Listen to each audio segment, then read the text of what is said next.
Hello, welcome to The Generational Gamer, and today we are going to talk about the 50th anniversary collections announced by Konami.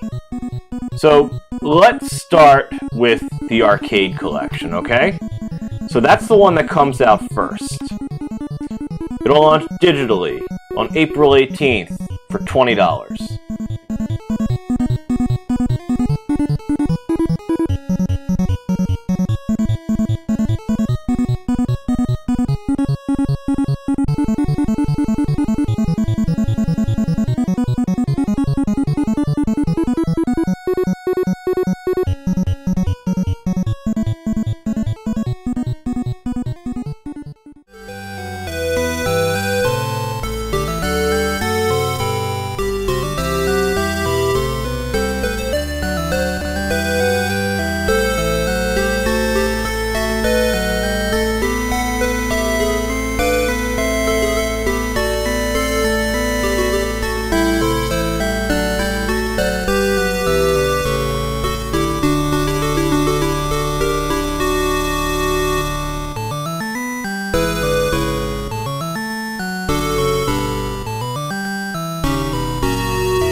What about the potential for a digital download?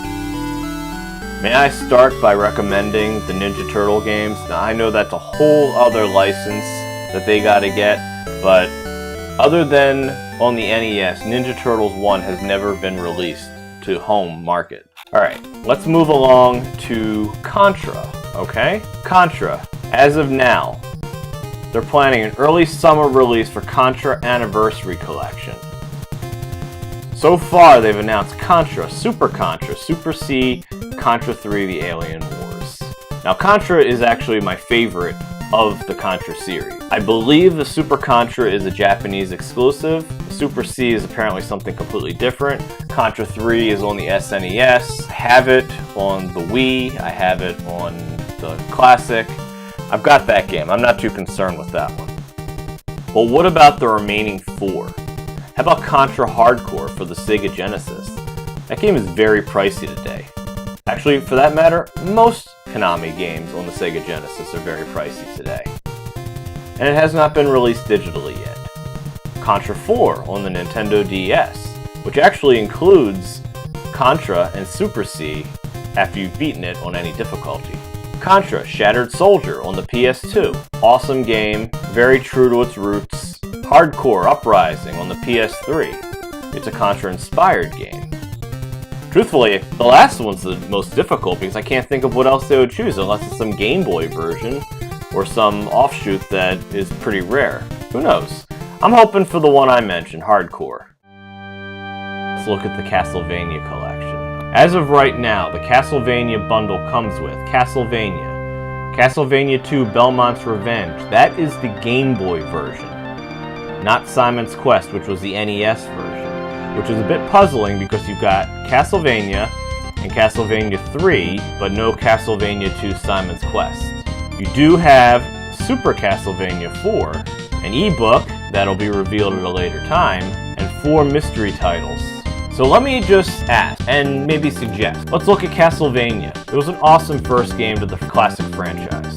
It was a damn near impossible game. I got to the Grim Reaper, I have never played it since. And I was maybe 10 when I did that. It's been a few years. Castlevania 3, far more difficult than Castlevania 2 and Castlevania 1. I have never beaten that game. And truthfully, I can't even remember how far I've gotten. It did introduce some very iconic characters, such as Sypha and Alucard. Sypha and Trevor in the story would eventually marry and further empower the bloodline of the Belmonts.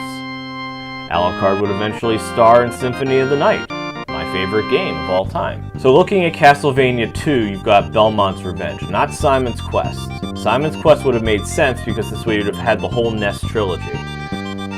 There's only 2 Game Boy games that are in canon. The third Game Boy game was removed from the canon once the official timeline came out. So I have Castlevania, the WiiWare version, which is a remaster of the first Castlevania on the Game Boy.